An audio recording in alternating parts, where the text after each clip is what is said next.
The mahogany-paneled chamber of the Senate Foreign Relations Committee buzzed with the low hum of pre-hearing chatter. Bright lights from C-SPAN cameras glinted off polished nameplates as aides shuffled papers and journalists settled into their seats. At the center of it all sat Senator John N. Kennedy, 72 years old. Sharp as ever, in his signature bow tie, flipping through notes with the swagger of a man who'd seen it all. Kennedy had built a reputation on Southern charm and cutting remarks, first as a Democrat, later as a Republican, when it suited his ambitions. Decades in Washington had made him a master of the soundbite. And today, he thought, would be no different. He leaned slightly toward his chief of staff and whispered, just loud enough to be smug. These African leaders, they come and go like seasons. This Traoré fellow in Burkina Faso, what is he, 30-something, barely old enough to run a lemonade stand? The hearing topic was U.S. foreign aid to West Africa. Kennedy had done his homework enough to see what he considered low-hanging fruit. The president of Burkina Faso, Ibrahim Traoré, had come to power through a military transition at just 34. Young, idealistic, and, in Kennedy's view, wildly unqualified. This is going to be easy, he muttered to Kennedy. Traoré wasn't a leader. He was a symbol of instability, of misguided optimism.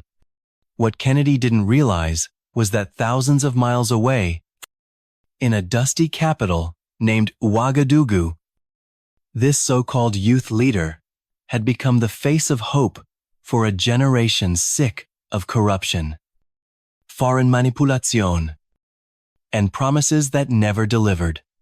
The senator had his talking points lined up: protect the American taxpayer, question the wisdom of investing in inexperience, call out feel-good politics.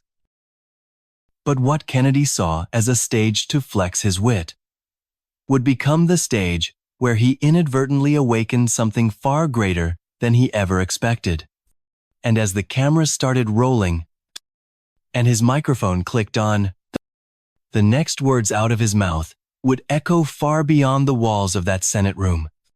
They would travel across oceans and continents and come back to him with the force of a generation ready to respond. Because what Senator Kennedy didn't know was that this time, the youth leader was listening. Senator Kennedy leaned into the microphone, eyes scanning the packed committee room. The red light blinked on. Live. His southern drawl spilled out smooth and deliberate, like honey hiding vinegar underneath.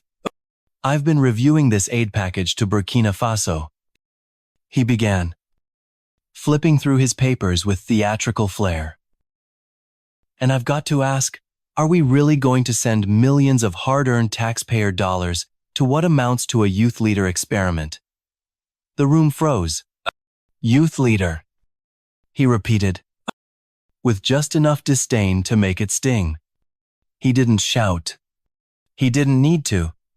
It was the smug confidence of a man who delivered one-liners for decades and believed this would be another win. This President Traoré, bless his heart, he's younger than my grandson's football coach. We're supposed to believe someone who probably still gets carded at restaurants has the wisdom to lead a nation and spend our money responsibly. A ripple of chuckles came from a few Republican seats behind him. The Democratic side, uncomfortable shifting.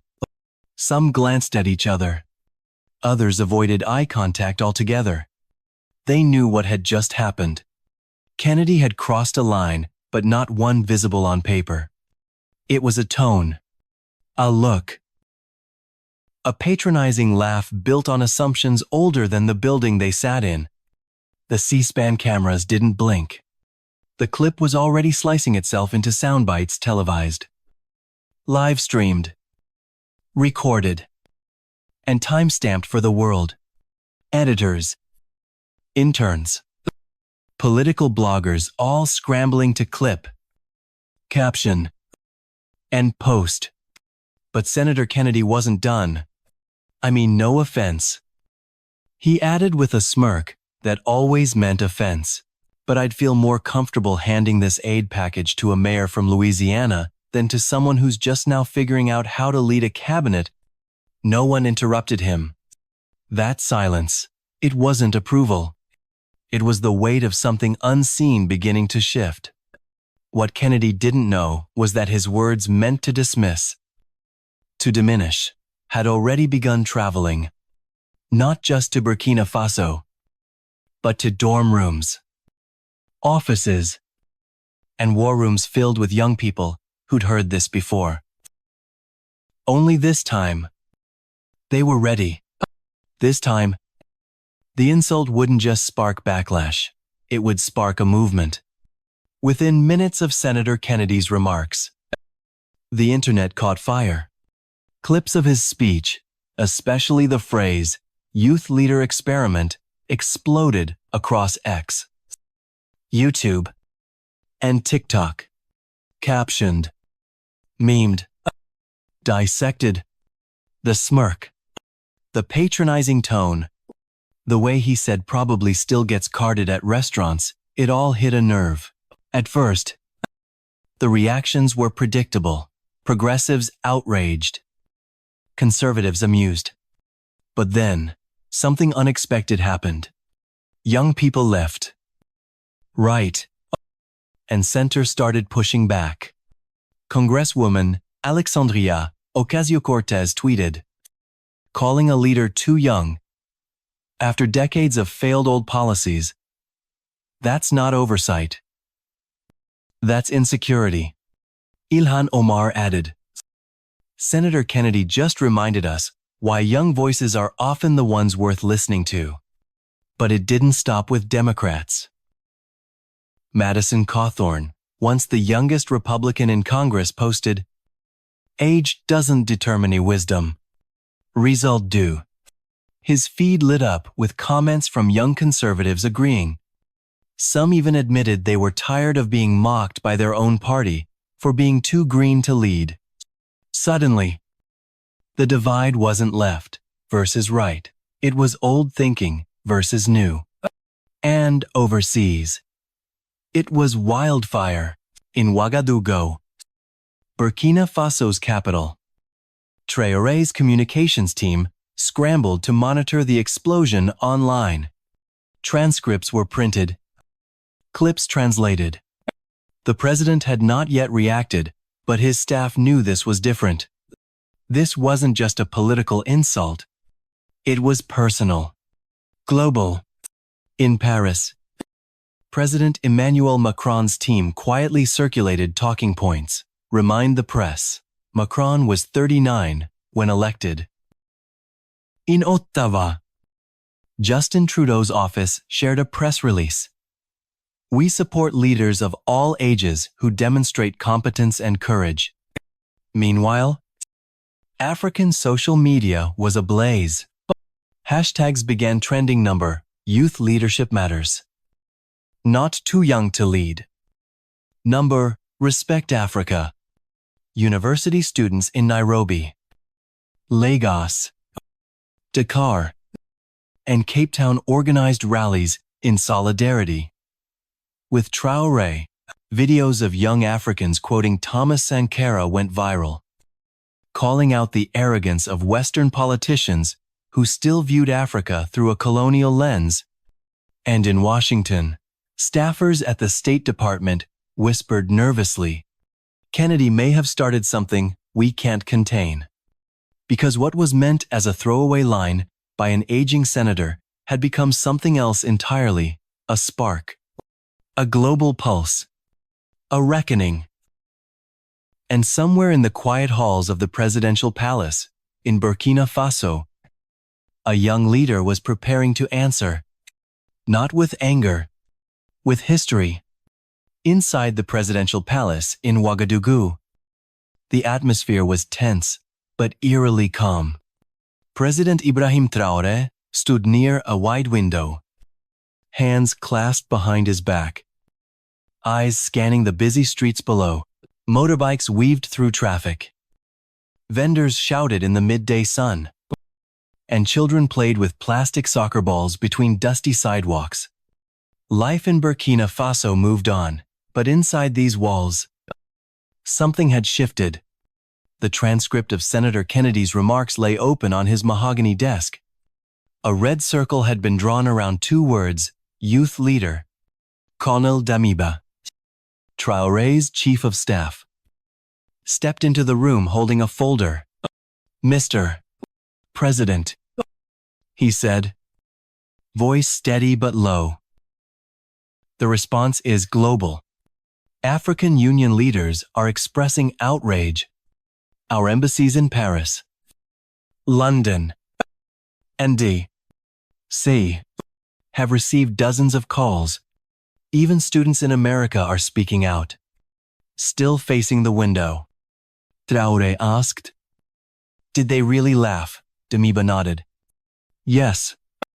Sia? Some did." Traoré closed his eyes for a moment. He wasn't angry. Not yet. He was reflective, because Kennedy's words weren't just about him. They were about every young African who'd ever been dismissed, talked down to, or ignored. They were about his generation, his people. "Do you think Thomas Sankara was called a youth leader?" he asked quietly, almost to himself. Damiba didn't hesitate. He was, and he wore it like armor. The room went silent. Traoré finally turned from the window, picked up the transcript, and folded it neatly. "This isn't about defending myself, Damiba. This is bigger, much bigger." His mind raced through memories growing up in rural poverty, earning scholarships, serving in the military, watching his country looted by foreign interests while leaders looked the other way. He hadn't taken power to be liked. He had taken it because no one else dared. And now, the world had noticed. This wasn't just an insult. It was a mirror, a moment when centuries of Western condescension were distilled into one sentence, spoken with a chuckle and broadcast to the planet. Traoré didn't slam the desk. He didn't call a press conference. He sat down slowly, opened a clean notebook, and began writing. Because this time, the response wouldn't come in anger. It would come in truth. And when it arrived, it would thunder. By sunrise, the backlash had transformed into something far larger than outrage. It had become a movement. Across Africa, the phrase "youth leader" was no longer an insult. It was a rallying cry. In Nairobi, university students marched through campus gates chanting, "Our age is not our weakness." In Accra, murals of Traoré with the words "Lead loud, lead young" began appearing on brick walls. In Cape Town, a candlelight vigil honored Thomas Sankara, the revolutionary Burkina Faso president, assassinated at 37, now reborn in memory through Traoré's moment. But the shockwave didn't stop on the continent. In American cities from Los Angeles to Boston, something unexpected stirred college students. Many studying international affairs began organizing teach-ins titled "Africa Beyond Aid, Rethinking Leadership" at Howard University. A packed auditorium watched Kennedy's comment play next to Traoré's profile and reform statistics. A hush fell as students saw, perhaps for the first time, an African leader, not as a charity recipient, but as a builder of future models. Hashtags took on lives of their own. Number, Youth Leadership Matters, trended globally alongside Number, Proud to be Young, and Number, Not Too Young to Lead. Tech entrepreneurs shared stories of being laughed out of boardrooms at 22. then building billion-dollar platforms. Climate activists posted clips of being silenced in conferences, then later changing international laws. And in each story, one phrase echoed. They said we were too young. We proved them wrong. Even Greta Thunberg tweeted, "Age is not wisdom. Action is." Her post alone drew millions of views and flooded comment sections with global stories of resilience. In the diaspora from London to Atlanta, African youth felt something awaken. A kind of validation. As if someone had finally spoken what they'd carried for years, that they didn't need permission to lead. They needed recognition. And now, the world was watching. Even news anchors, once skeptical, were shifting tone. On international panels, commentators began revisiting Kennedy's quote, not as a political gaffe, but as a cultural rupture. The old world had laughed, but the new world was listening. Somewhere in Ouagadougou, President Traoré quietly observed it all. He hadn't spoken yet, but already his silence was louder than Kennedy's microphone. And when he did speak, it wouldn't just be a reply, it would be a declaration. The night in Ouagadougou was still. President Ibrahim Traoré sat alone in his private study, surrounded by books on African philosophy, leadership, and revolution. Candles flickered along the shelves, casting shadows that danced across framed portraits of Thomas Sankara and Kwame Nkrumah. The air was thick, not with anger, but with purpose. His advisors had delivered multiple drafts. Some were sharp, others diplomatic. All were carefully worded, thoroughly edited, and politically calculated. He pushed them aside. This moment, he whispered, can't be filtered. It wasn't about clapping back. It wasn't about saving face. It was about something deeper. The comment from Senator Kennedy had struck a global nerve, not because of its words, but because of what it represented. Arrogance. Dismissal. The old voice telling the new, you haven't earned your seat yet. But Traoré didn't inherit his seat. He bled for it. He served in war zones. He slept on dirt floors. He fought corruption with empty hands and unwavering conviction. His youth hadn't shielded him, it had sharpened him. Now, he picked up a fountain pen and opened a fresh page. What would Sankara say? He asked himself. He already knew the answer. Sankara wouldn't retaliate. He would rise above. He would reframe the conversation, turning insult into insight, dismissal into declaration. That's what Traoré began to write. Not a speech, a manifesto, one that would speak for every young leader who'd been told to wait their turn, for every African dismissed by a Western microphone, for every citizen of any nation who believed leadership was earned not by years, but by courage, clarity, and conviction. Outside, the courtyard was silent. His wife entered gently, placing a cup of tea by his side. The children are asking why Papa is still awake, she said softly. He looked up, eyes tired but alive. Because, my love, he replied. Tonight I'm not writing as a president. I'm writing as a son of Africa, as a voice for the generation they keep underestimating. She kissed his head and left him to the page. The world was waiting. But Traoré would not be rushed. Because when this response came, it wouldn't just be words on a podium. It would be a torch, lit in silence, ready to burn through history. At exactly 2:00 p.m. local time, the press room inside the presidential palace in Ouagadougou was at full capacity. Journalists from CNN, BBC, Al Jazeera, and every major African outlet filled the seats. Cameras locked in. Microphones stood like sentinels. The world was holding its breath. Then he walked in.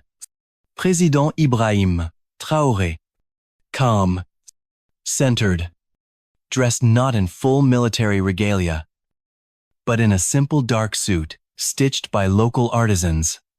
A subtle symbol. He was here not as a soldier, but as a statesman. He stepped to the podium, scanned the room, and spoke with quiet strength. I have been called a youth leader. He began, his tone steady, by Senator Kennedy of the United States, and I want to thank him for the compliment, though I suspect it wasn't meant as one. A murmur rippled through the room. Yes, I am young. At 36, I am indeed younger than Senator Kennedy's political career. But let me share what this youth leader has accomplished. The tone shifted. In 2 years, we have reduced government corruption by 40%. We've increased school enrollment by 25%. We've built more hospitals in 24 months than in the last decade combined. We've renegotiated mining contracts to ensure that Burkina Faso's wealth serves its people, not just foreign shareholders. He paused. The silence was reverent. But let's be clear. He continued, voice rising. I am not just a youth leader. I am a leader for the youth, for the 65% of my country who are under 25, for the millions across Africa who are told they must wait their turn while their future is stolen in real time. He looked straight into the camera. Senator Kennedy worries about sending aid to youth leaders. I ask, what has the world gained by sending billions to those who've presided over corruption, war, and inequality for decades? Then came the line that would shake the world. Age is not wisdom. Senator Kennedy, results are wisdom. Vision is wisdom. Courage is wisdom. He paused. And if that makes me a youth leader, I will wear that title with pride. Flashbulbs erupted, but nothing could outshine the fire he had just lit. In that moment, leadership was no longer defined by age, but by impact. Within hours of President Traoré's speech, the world cracked open. The clip of his statement, especially the line, "Age is not wisdom, results are," shot across the internet like a lightning bolt. In less than 24 hours, it had over 50 million views. It was translated into Spanish, French, Swahili, Arabic, Mandarin. Even sign language versions began circulating. And the hashtag number, Youth Leader with Pride, it was everywhere. American late-night hosts replayed the moment. Political commentators fumbled to reframe Kennedy's remarks as misunderstood, but it was too late. A tidal wave had already risen, and it was being driven by the voices of young people who had been waiting, watching, and finally saw themselves reflected in a global leader. Senator Elizabeth Warren tweeted, "This is what leadership sounds like, regardless of age or origin." Republican strategist Ben Keller admitted live on air, "Look, Kennedy underestimated him. And frankly, so did we." On college campuses across the U.S., students organized impromptu viewing parties. At Harvard, a political science professor called the speech a masterclass in reframing power. At UCLA, a packed auditorium gave a standing ovation to a live stream replay. But the ripple didn't stop there. In Lagos, young business leaders launched a mentorship initiative named Traoré Futures. In Johannesburg, artists painted a mural of Traoré with Sankara and Mandela, behind him, 3 generations. One message. In Dakar, schoolchildren held signs, reading, "Too young or too bold." Newsrooms began changing tone. For years, African leaders were portrayed either as corrupt strongmen or powerless figureheads, but Traoré had shattered that mold. Now, the story wasn't his age. It was his achievements, his poise, his vision, and in Washington, Senator Kennedy's office went dark. No press statements, no clarifications, just silence. Behind closed doors, his staff debated whether to apologize, double down, or say nothing at all. Approval ratings among young voters were already slipping. Donors were nervous. The old playbook mock and move on had finally failed. Because Traoré hadn't just won a debate. He had redefined the conversation. He had made millions rethink what leadership really means. And most of all, he had done it without rage, without insult. He had done it with clarity, with fire wrapped in grace. And the world was listening. 6 months later, the shockwaves had not faded, they had evolved. Burkina Faso, once buried at the bottom of foreign policy briefings, now stood as a case study in modern leadership. Investment conferences in Johannesburg featured panels titled The Traoré Model. Young African entrepreneur quoted him in pitch decks. NGOs realigned development priorities after seeing his results on the ground. And in Washington, the silence from Senator Kennedy had become deafening. Once the pride of conservative soundbites, he was now a cautionary tale.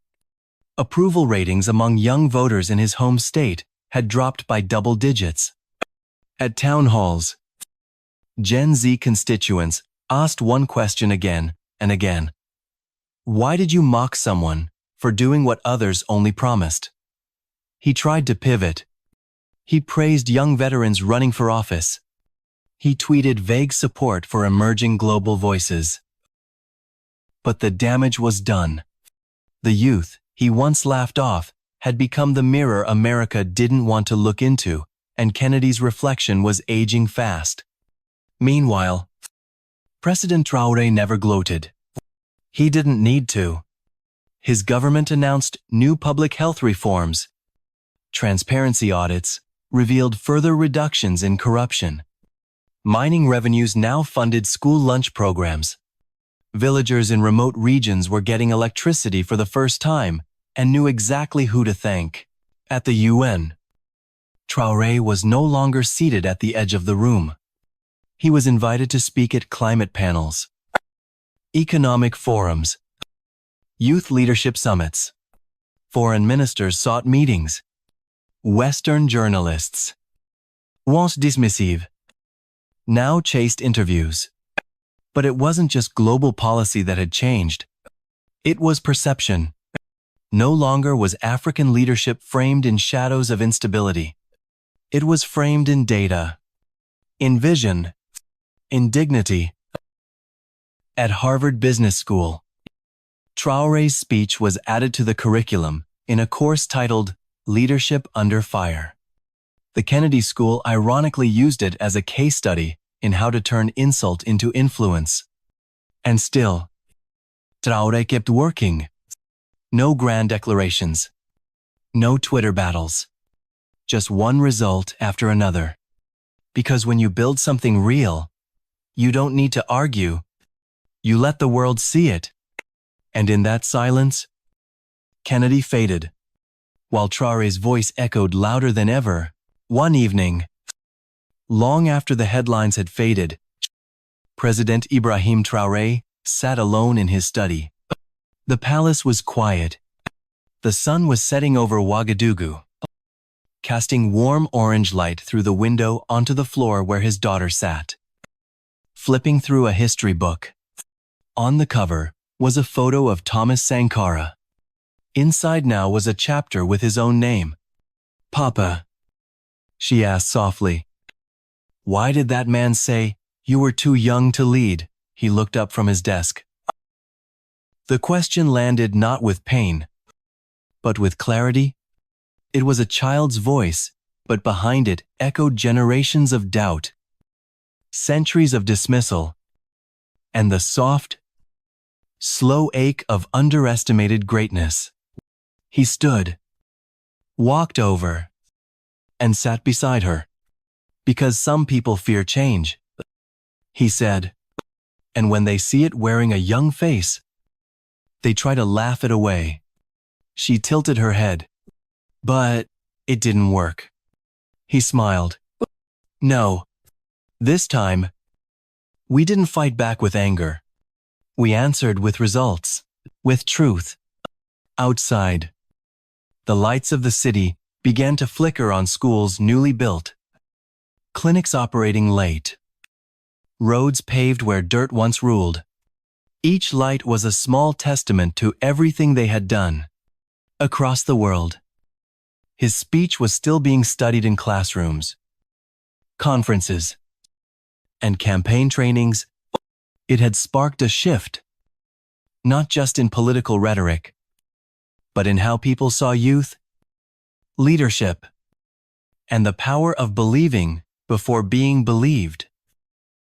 He didn't need to remind the world what he had said. The world remembered.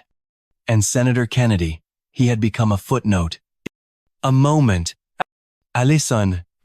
But Traoré had become a symbol, not of rebellion, not of revenge, but of renewal. A youth leader they once mocked, now a world leader they could not ignore. He looked down at his daughter again. "Never be afraid to speak when others doubt you," he said.